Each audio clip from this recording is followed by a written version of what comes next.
Mr. Chair, I wish I can make a few clarificatory questions before we start. But these are prejudicial questions, Mr. Chair.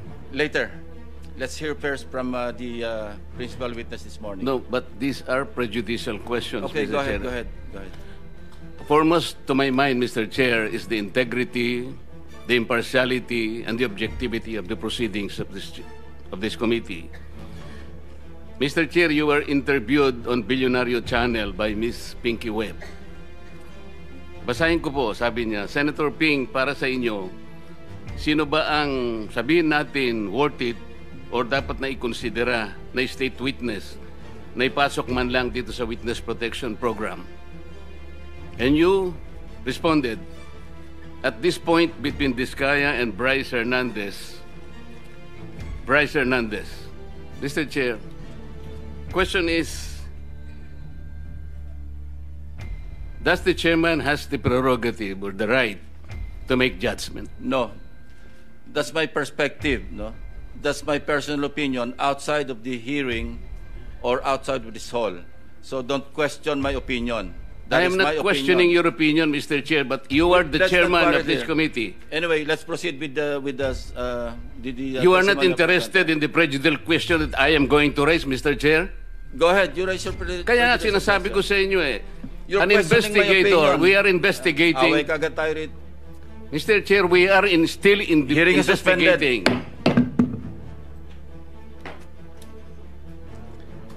Mr. Chair, nag-iimbestiga muna tayo eh, right? The point is, an investigator cannot be judged at the same time. Do not judge. We are not judging. No, ang importante rito is the objectivity, sinasabi ko na sa'yo eh. Are you trying to steal the show? No. I am raising prejudicial questions. I am, ang sinasabi ko, prevent the proceeding?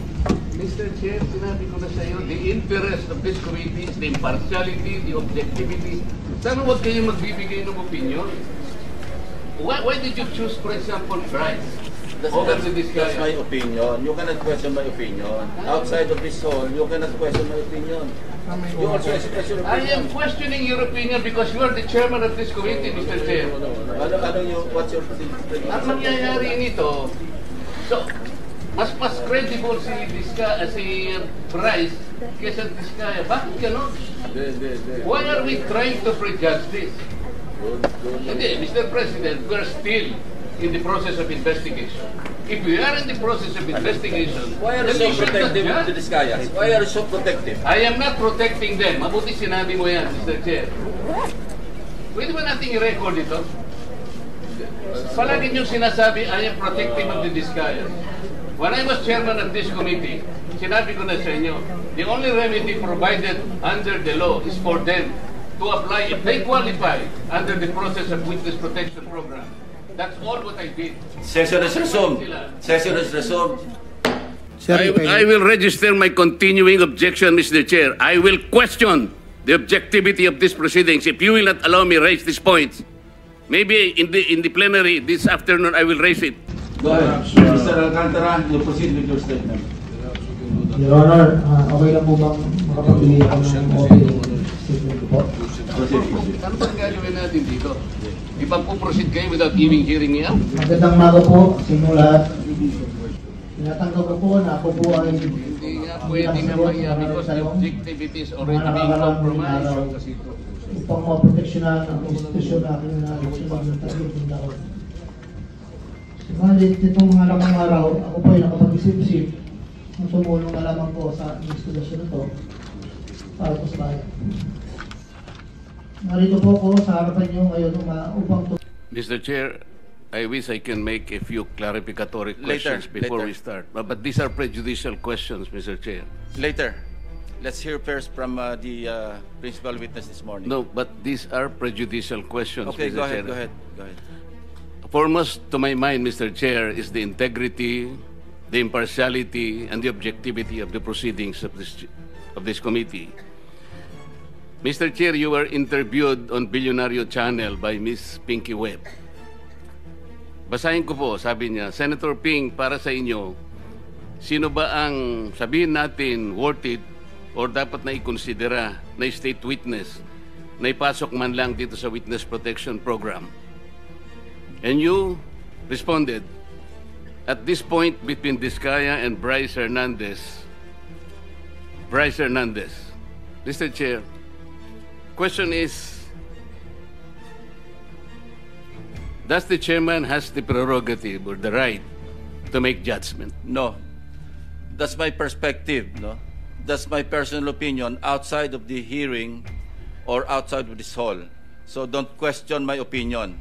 That I is am my not questioning opinion. your opinion, Mr. Chair, but you are the Let's not chairman quarrel of this here. committee. Anyway, let's proceed with the You are not testimony of interested in the prejudicial question that I am going to raise, Mr. Chair? Go ahead, you raise your Kaya nga sinasabi ko sa inyo You're an questioning my investigator, opinion. we are investigating. Away kagad tayo rito. Mr. Chair, we are still in the Hearing is suspended. investigating. Mr. Chair, nag-iimbestiga muna tayo right? The point is, an investigator cannot be judged at the same time. Do not judge. We are not judging. No, ang importante rito is the objectivity, sinasabi ko na sa'yo Are you trying to steal the show? No. I am raising prejudicial question. I am, ang sinasabi ko, prevent the proceeding? Mr. Chair, sinabi ko na sa iyo, the interest of this committee is the impartiality, the objectivity. Sana huwag kayong magbibigay ng opinion. Why did you choose, for example, Bryce? Over to this guy? That's my opinion. You cannot question my opinion. Outside of this hall, you cannot question my opinion. You also express your I opinion. am questioning your opinion because you are the chairman of this committee, Mr. Chair. What's your Ang mangyayari nito, so, mas credible si Bryce kesa Diskaya. Bakit gano'n? Why are we trying to prejudge this?